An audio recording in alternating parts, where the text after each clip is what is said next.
সবাইকে নমস্কার জানিয়ে আমি আজকে কয়েকটি কথা বলবো, না বলে পারছি না। সেই যে কথা আছে না, বন্ধু বড় জ্বালা এই বুকে, দেখিয়া শুনিয়া খেপিয়া গিয়াছি, কহি যাহা আসে তা মুখে। তো পরিস্থিতি এখন এই রকমই। একজন মেয়ের মা হিসাবে, নিজে একজন মেয়ে হিসাবে আমি নিজেই সত্যি আতঙ্কে ভুগি, এবং সেই আতঙ্কটা আরও বেড়ে যায় যখন এই রকম কোনো রকম ভিডিও চোখের সামনে আসে। এবং মানে কি বলবো, খবরের কাগজ খুললে বা নিউজ চ্যানেল খুললেই যে ধরনের মানে পরিবেশ তৈরি হয়েছে আজকে আমাদের এই পশ্চিমবঙ্গে, যেখানে একটা সরকারি একটা প্রতিষ্ঠান, একটা হসপিটালের মতো জায়গা, একটা আরজি করার মতো এরকম একটা স্বনামধন্য প্রতিষ্ঠানেও কিন্তু মেয়েরা সুরক্ষিত নয়। শুধু মেয়েরা বলবো না, সেখানকার চিকিৎসকরাও কিন্তু সুরক্ষিত নয়। কেন? তাদের একমাত্র কারণ হচ্ছে তারা মেয়ে। তো একটা মেয়ে, সে তার কর্মস্থল এবং আরজি করার মতো এরকম একটা মানে কি বলবো, জনবহুল বা একটা ওইরকম একটা এত লোকের ভিড় যেখানে হয়, এত মানুষ যেখানে চিকিৎসার জন্য যায়, সেখানে গিয়ে ডাক্তাররা যদি, তারা যদি নিরাপদ থাকতে না পারে, তাহলে চিকিৎসাটা, সেখানকার যা রুগী, সেখানকার মহিলা রুগীদের অবস্থা কি হতে পারে। মানে এই যে আমরা খবরে শুনি যে বিভিন্ন রকম টেস্ট করতে গিয়ে টেকনিক্যাল মানুষদের কাছ থেকে মহিলারা নির্যাতিত হচ্ছে, তো সেটা তো আজকে আরও চরমভাবে আমরা বুঝতে পেরে গেলাম, তাই না? বিকটভাবে বুঝতে পেরে গেলাম যে এই যে মেয়েটা, হ্যাঁ, তো তার সঙ্গে যে আচরণটা করা হয়েছে, সেটা সেটা কোনো সভ্য সমাজে কোনো সুস্থ মানুষ করতে পারে বলে তো আমার মনে হয় না। মানে কি পরিস্থিতি, একটা চিকিৎসক যে কিনা 36 ঘন্টা ও মানে এক নাগারে ডিউটি করার পর যার একটু বিশ্রামের প্রয়োজন। আচ্ছা তোমরা বলো, 36 ঘন্টা সত্যি একটা মানুষ ডিউটি করতে পারে? তারপর ডাক্তাররা আমাদের জীবন বাঁচানোর জন্য কিন্তু সেটা করে। তো একটা মানুষ যদি 36 ঘন্টা একটা ডিউটি করে, তাহলে কতটা তার শারীরিক প্রেশার হয়। তো একটু রেস্ট করার জন্যে আমার তো মনে হয় হসপিটালে ডাক্তারদের জন্যই তো একটু ব্যবস্থা থাকা উচিত, যেখানে সে রেস্ট করবে। তো যাই হোক, সেটা আমি ডিটেলসে জানি না যে আছে কি আছে না, সেটা আমার আমার এই ক্ষুদ্র বুদ্ধিতে সেটা জানা সম্ভব হয়নি। তো তোমরা জানো, যারা জানো তারা বলো অবশ্যই। তো আমি বলতে চাইছি, একজন ডাক্তার সে রেস্ট করছিল সেমিনার রুমে। তো সে নিরাপদ নয়, তার একটাই কারণ, সে মহিলা ডাক্তার বলে। তো সেই তার সঙ্গে এরকম নারকীয় ঘটনা সত্যি কি একজনের পক্ষে সম্ভব? আর আমার কথা হচ্ছে, একটা বাইরের মানুষ, একটা বাইরের লোক, সে কি করে আরজি করার মতো একটা ওইরকম প্রতিষ্ঠানে একদম ভেতরে চলে যেতে পারে বিনা বাধায়, যেখানে কিনা সিসিটিভি ক্যামেরা আছে। তো এই যে ছেলেটা, নামটা মুখে আনতে আমার মানে বাচ্ছে, তো আমি ওর কথা বলতে চাই না। আমি বলছি, ও কী করে বিনা বাধায় চলে গেল? নিশ্চয়ই ওর সেখানে কোনো একটা যোগাযোগ ছিল। তো কথা সেটা নয়, কথা সেটা নয়, কথাটা হচ্ছে ওর একার পক্ষে কি এইরকম নারকীয় একটা জঘন্য কাণ্ড করা সম্ভব, যেখানে মেয়েটার চোখ দিয়ে রক্ত পড়ছে, যেখানে তার নাক দিয়ে মুখ দিয়ে ব্লিডিং হচ্ছে, তার ভেজাইনা দিয়ে ব্লিডিং হচ্ছে, তার শরীরের বিভিন্ন জায়গায়, এমনকি ঠোঁটে মুখে সব জায়গায় তার ক্ষত চিহ্ন। তাহলে তারপর কতটা আক্রমণ করা হয়েছে, এবং এটা তো আমার মনে হয় না একটা কোনো পুরুষের পক্ষে সম্ভব, একটা কোনো মানে একটা কোনো কারো একজনের পক্ষে এটা সম্ভব বলে আমার মনে হয় না। তো পোস্টমর্টম রিপোর্টের যে একটা ভিডিও আমরা দেখছি সোশ্যাল মিডিয়ায়, খুব ঘোরাফেরা করছে, মানুষ সেটাকে শেয়ার করছে, মানুষের কাছে পৌঁছে দিচ্ছে। তো আমার তো মনে হয় যে সেটা একজনের পক্ষে সম্ভব হয়নি। এবং পুলিশ বলছে যে একা ওই দায়ী, ওই ঘটনা ঘটিয়েছে হয়তো বা, এটা বলছে পুলিশ।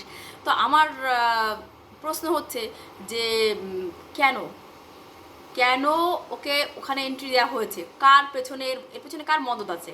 আর তারপর একটা কথা, কালকে একটা ভিডিও আর কি কল রেকর্ডিং আর কি শুনলাম, যেখানে কেনা একজন ছাত্র, সে শিক্ষার্থী ছাত্র, সে বলছে যে এই ঘটনাটা আমাদেরই কোনো মানে ক্লাসমেট ঘটিয়েছে, কিন্তু আমরা নাম বলতে পারবো না কারণ সে একজন প্রভাবশালীর সন্তান।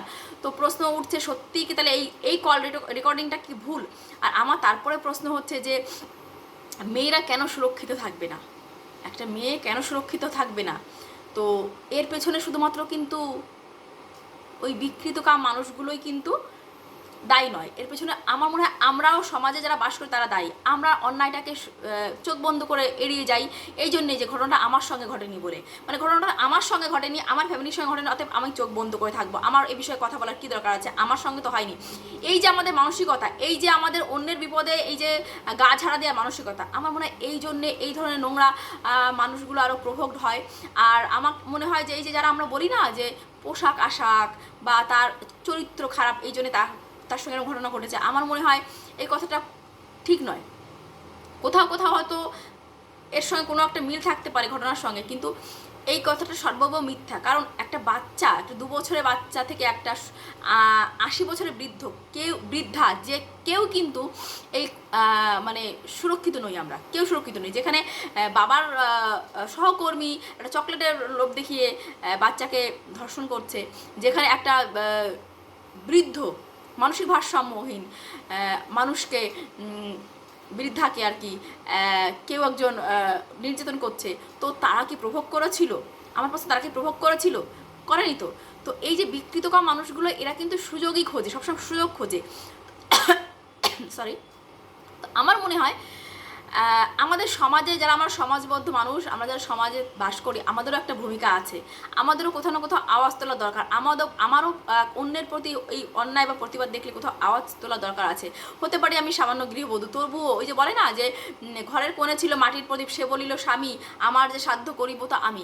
তো আমরা কেরোসিন শিখা হতে না পারি, মাটির প্রদীপ আমরা আমাদের মুখের আওয়াজটা তো তুলতে পারি, প্রতিবাদটা তো অন্তত করতে পারি। হ্যাঁ, রাস্তায় নেমে হয়তো প্রতিবাদ করতে পারি না আমরা যারা হাউস ওয়াইফ আছি তারা। আমি তো বলবো সমস্ত মানুষকে প্রতিবাদ করতে হবে। অন্যের বিপদ দেখলে আমাকেও গর্জে উঠতে হবে। অনেক সময় হয় না আমরা ভয়ে চুপসে যাই, আমরা লোকলজ্জার ভয়ে আমরা প্রতিবাদ করতে পারি না, যে লোকে বলবো ও তোমার সঙ্গে এরকম হয়েছে, নিশ্চয়ই তুমি দায়ী ছিলে, তুমি নিশ্চয়ই কিছু করেছো, তোমার নিশ্চয়ই এর পেছনে কোনো ভূমিকা আছে। তো আমরা এই ধরনের কথা বলে যারা নির্যাতিত হই তাদেরকে কিন্তু আমরা দমিয়ে দিই। আজকে এই মেয়েটার জীবনে তো এরকম হওয়ার কথা ছিল না, তাই না?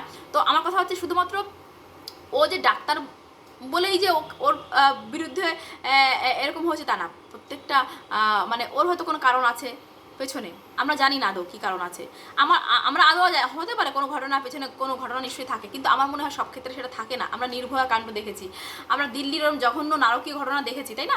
তো আমার তো মনে হয় যে এই ধরনের মানুষ, বিকৃতকার মানুষ, এদেরকে একটু জঘন্য শাস্তি না দিলে সত্যি নয়। আর তারপরে বড় কথা হচ্ছে যে শুধু এই একা ঘটনাটা ঘটায়নি, এর পেছনে আরও অনেক মাথা আছে, আরও অনেক আমরা হয়তো জানবো না। তবে আমার মনে হয় যে দেখো, প্রশাসনের পক্ষেও কিন্তু সবসময় মানে প্রত্যেকটা মেয়েকে তো একা, মানে একজন মেয়েকে তো প্রশাসন সবসময় সাপোর্ট বা নিরাপত্তা দিতে পারে না। তো আমাদের মেয়েদের বা মেয়েদের মাদের, মেয়েদের আত্মীয় স্বজনদের প্রত্যেকেরই কিন্তু ভূমিকা আছে। আমাদের কিন্তু একটু প্রতিবাদ করতে শিখতে হবে। আমার দিকে নোংরাভাবে কেউ তাকিয়ে থাকলে আমাকে প্রতিবাদ করতে হবে, আমার দিকে নোংরা ভাষা দিলে কেউ প্রতিবাদ করতে হবে, আমাকে নোংরা ভাষায় কেউ আক্রমণ করলে আমাকে প্রতিবাদ করতে হবে। এবং সেই প্রতিবাদটা শুধুমাত্র আমি একা নয়, আমাদের সম্মিলিতভাবে করতে হবে। কোনো একটা মেয়েকে যখন আমরা দেখি রাস্তায়, বাসে, ট্রামে আপত্তিকর অবস্থায় কোনো পুরুষ স্পর্শ করে, আমরা কিন্তু মেয়েরা প্রতিবাদ তুলি না। ছেলেরা প্রতিবাদ করার কথা বাদ দাও, একটা মেয়ে হয়েও আমরা কিন্তু পাশ কাটিয়ে এড়িয়ে যাই। তো বাসে ট্রামে তো হামেশাই এরকম হয়, মেয়েদের সঙ্গে অবাঞ্ছিতভাবে, অনাকাঙ্ক্ষিতভাবে, মানে অবাঞ্ছিত জায়গায় গোপন অঙ্গগুলোতে স্পর্শ করার চেষ্টা করা হয়, এবং সেখানে কামনার দৃষ্টিতে তাকিয়ে থাকে কিছু পুরুষ। তো তারা সত্যিই সুস্থ পুরুষ নয়, এটা আমরা জানি। সুস্থ পুরুষের লক্ষণ এটা নয়। তো আমি তো বলবো যে এই প্রতিবাদগুলো তো আমাদেরই করতে হবে, ঘর থেকে শুরু করতে হবে। প্রশাসনের পক্ষে সত্যি সবসময় সম্ভব নয়। হ্যাঁ, প্রশাসন পারে চরমতম কঠোরতম শাস্তি দিয়ে, দৃষ্টান্তমূলক শাস্তি দিয়ে এইসব জঘন্য নারকীয় পশুগুলোকে, এইটুকু তো বার্তা আমরা অন্তত দিতে পারি প্রশাসনের পক্ষ থেকে যে তোমাদের ছাড়া হবে না, তোমরা কোনো অবস্থাতেই ছাড় পাবে না। তুমি সে যে লেভেলের লোকের সঙ্গে তোমার সম্পর্ক থাক, ওঠা বসা থাক, যাই থাক না কেন, এই রকম জঘন্য অপরাধের একমাত্র শাস্তি হচ্ছে কঠোরতম মৃত্যুদণ্ড। এবং আমার মনে হয় সেটাকে জনগণের সামনে প্রকাশ্যে সেটাকে দেখানো উচিত যে সত্যিই কী অবস্থা হতে পারে। এবং আমার তো মনে হয় যে প্রত্যেকটা মেয়েকে পড়াশোনা শেখানো আগে আজকাল দরকার হচ্ছে আত্মরক্ষার পাঠ দেয়া। স্কুলে বাধ্যতামূলক করা দরকার আছে আত্মরক্ষার পাঠটাকে। এবং আমি একজন সাধারণ অভিভাবক হিসাবে তো আমি মানে দাবি করব সরকারের কাছে বা বিভিন্ন বেসরকারি শিক্ষা প্রতিষ্ঠানের কাছে, যেখানে মেয়েদেরকে আত্মরক্ষার পাঠটা অবশ্যই দেয়া হোক। এবং আমরা যদি অভিভাবকরা আর কি এই আন্দোলনটা তুলি, যে দাবিটা তুলি, যে মেয়েদের পড়াশোনা শেখার আগে আজকে জরুরি হয়ে উঠেছে তাদের আত্মরক্ষার পাঠ শেখাটা, পড়াশোনার পাঠ শেখাটার আগে তাদের জরুরি আমি মনে করি। যেখানে দেখো একটা মেয়েকে আমি এত কষ্ট করে মানুষ করলাম, তাকে ডাক্তার বানালাম, সে প্রতিষ্ঠিত হলো জীবনে, তারপরও তো তার জীবনটা সুরক্ষিত নয়। তাই যদি হতো আজকে এই মেয়েটাকে তো এইভাবে জীবন দিতে হতো না। একটা মেয়েকে মানুষ করতে একটা বাবা মার কত কষ্ট হয়। আমি মেয়ে বলতে সন্তানের কথা বলছি, একটা সন্তানকে মানুষ করতে, ছেলে হোক বা মেয়ে হোক। তাহলে এই মেয়েটা আজকে জীবনে এত কষ্ট করে এত স্ট্রাগল করে প্রতিষ্ঠিত হয়েছে, তার জীবনে কি এই দিনটা প্রাপ্য ছিল? আমরা মা হিসাবে, অভিভাবক হিসাবে আমরা কি সত্যিই কখনো মেনে নিতে পারি আজকে ওর মা কি জীবনে কখনো শান্তিতে একটা দিন ঘুমাতে পারবে? এইরকম দেখো, রোগ ব্যাধিতে মারা যায়, অ্যাক্সিডেন্ট দুর্ঘটনায় মারা যায়, সেটা অন্যরকম, কিন্তু এইরকম নারকীয় ভাব নির্যাতনের পর যে সন্তান মৃত্যুবরণ মানে মৃত্যু হয় যার, সেই মা সেই অভিভাবক কোনো দিন কি শান্তিতে চোখ দুটো এক করতে পারবে?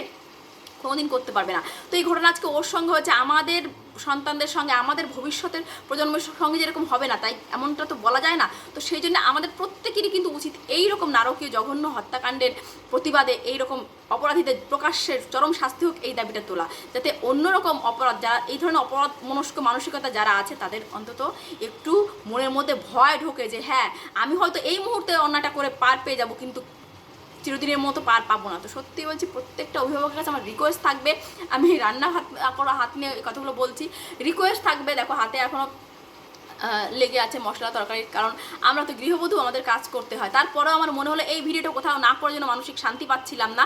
তো আমি সত্যি সবাইকে সত্যি রিকোয়েস্ট করব, যে কোনো পোস্টে থাকো, যে কোনো আর কি লেভেলের হও না কেন, ধনী গরিব প্রত্যেকটা নির্বিশেষে আমরা প্রত্যেকটা অভিভাবক যারা আছি, মেয়ের সন্তানের মা, আমরা মা বলে বলবো না, সমস্ত অভিভাবকরা বলবো যে আমাদের কারোর সন্তানের জীবনই কিন্তু সুরক্ষিত নয় আজকে এই ধরনের লালসা, এই ধরনের লোভ, এই ধরনের জন্তু জানোয়ারদের হাত থেকে, তাই না?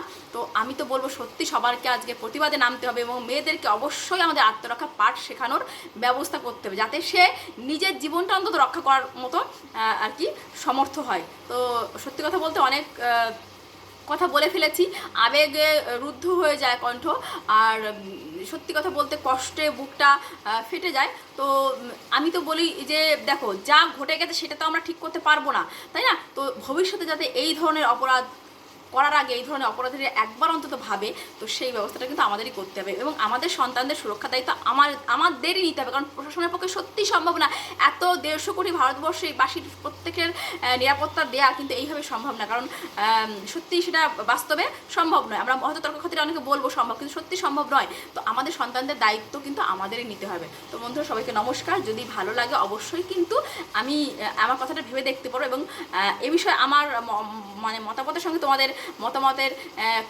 যদি মিল হয় তাহলে অবশ্যই কমেন্ট করো, মিল না হলেও কিন্তু কমেন্ট করো। তো চলো, সবাইকে অনেক অনেক ধন্যবাদ।